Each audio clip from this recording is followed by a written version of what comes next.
नमस्कार. आदरणीय व्यासपीठ, पूज्य गुरुजन वर्ग आणि माझ्या छोट्या बालमित्रांनो, तुमच्या सर्वांच्या आज्ञेने मी आजच्या दिवशी 2 शब्द बोलू इच्छिते. मी अशी आशा करते की तुम्ही सगळेजण शांत चित्तेने ऐकाल. मी याच शाळेची माझी विद्यार्थिनी आहे. माझं बालपण सुद्धा याच शाळेत गेलंय.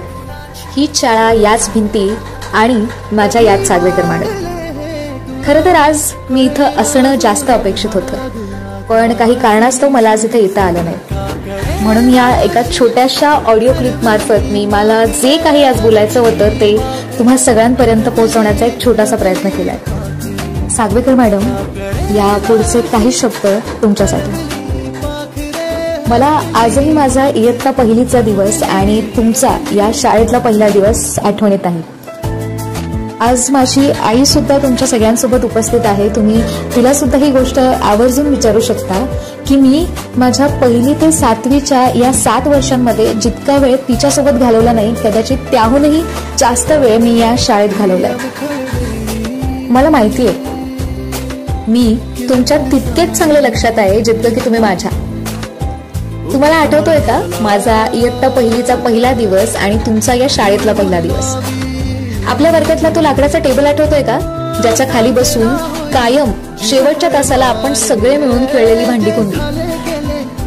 आणि इयत्ता 3रीत असतानाचा तो रंगाचा डबा आठवतोय का, ज्याच्यामुळे सगळ्यात पहिल्यांदा आपल्यामध्ये झालेला तो सगळ्यात मोठा वादविवाद? आणि माझी ती कायम कपाळावर टिकली न लावण्याची सवय, ज्याच्यामुळे तुम्ही मला कायम धमकी देत आलाय की तुझ्या कपाळाला ना खिळाच ठोकते, म्हणजे जेणेकरून त्याच्यातून सतत रक्त तर वाहत राहील. आणि दर 15 ऑगस्टला आणि 26 जानेवारीला तुम्ही तुमच्या स्वतःच्या हाताने माझ्या माथ्यावर बांधलेला तो पांढरा रुमाल. तुम्हाला माहितीये का, मी जेव्हा जेव्हा नवीन वर्ग सुरू व्हायचा त्या प्रत्येक वर्षी माझ्या प्रत्येक नव्या कोऱ्या वहीवरती फक्त आणि फक्त तुमच्याच हातातून नाव लिहून घ्यायचा हट्ट करायचे. आणि तुम्ही सुद्धा कायम तुमच्या स्वतःच्या हाताने माझ्या प्रत्येक वहीवर आणि प्रत्येक पुस्तकाच्या कव्हरवर तुमच्या हाताने नाव लिहिलंय. खरंच मी त्या गोष्टीसाठी तुमची मनापासून आभारी आहे, कारण तुम्ही मला तेव्हा उभं केलं नसतं तर आज मी असं तुमच्या समोर इतकं सगळं बोलण्याची हिंमत कधीच केली नसती. खरं तर आजच्या याच निमित्ताने मला तुम्हाला एक अशी गोष्ट सांगायची होती जी खरं तर माझ्या आयुष्यासाठी आणि माझ्या या वक्तव्यासाठी खूप खूप खूप महत्वाची आहे, आणि ती तुम्हाला सगळ्यांना सांगणं हे त्याहून जास्त महत्वाचं आहे. 13 वर्षांपूर्वी आपल्या याच शाळेमध्ये इन्स्पेक्शन होणार होतं. त्यावेळी कमिटी आपल्या शाळेला भेट देणार होती.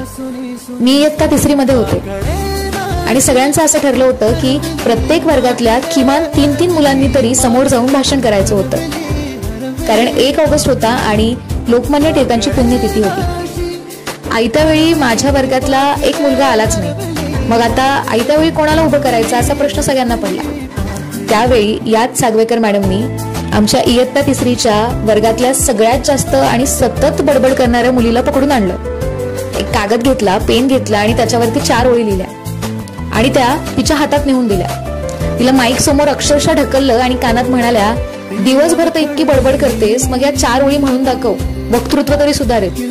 असं म्हणून त्यांनी ज्या मुलीला त्यावेळी स्टेजवरती सहज ढकललं आणि तिच्या हातात पहिल्यांदा माईक दिला आणि तिने त्या दिवशी तिच्या आयुष्यातलं पहिलं भाषण म्हटलं. आज त्यांच्याच त्या एका ढकलण्यामुळे तीच मुलगी 13 वर्षानंतर अनेक व्यासपीठावर जाऊन वक्तृत्व, उत्स्फूर्त अशा कितीतरी स्पर्धांमध्ये सहभाग घेऊन बऱ्याच गोष्टींमध्ये तिने यश प्राप्त केलं.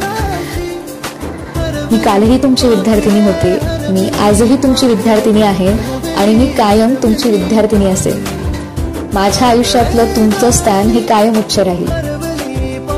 मी आज भलेही वेगवेगळ्या क्षेत्रात जाऊन शिक्षण घेतलं, वेगवेगळ्या लोकांकडून शिक्षण घेतलं आणि सगळ्यांकडून बऱ्याच गोष्टी शिकले, पण माझ्या शिक्षणाचा खरा पाया तुम्ही आणि गुमले मॅडमने घातलं हे मी कायम लक्षात ठेवेन. माझ्या आईने भलेही मला बोलायला शिकवलं, पण शब्दांची तोड करून मला अ आ इ हे गुमले मॅडमने शिकवलं आणि अननसाचा आ आईचा हे तुम्ही शिकवलंय.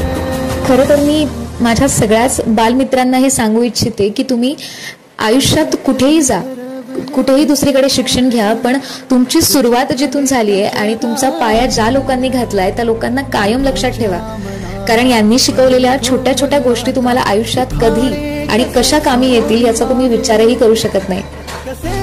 तुम्हाला तुमच्या पुढील वाटचालीसाठी माझ्याकडून आणि माझ्या सगळ्या बॅचकडून खूप खूप मनपूर्वक शुभेच्छा.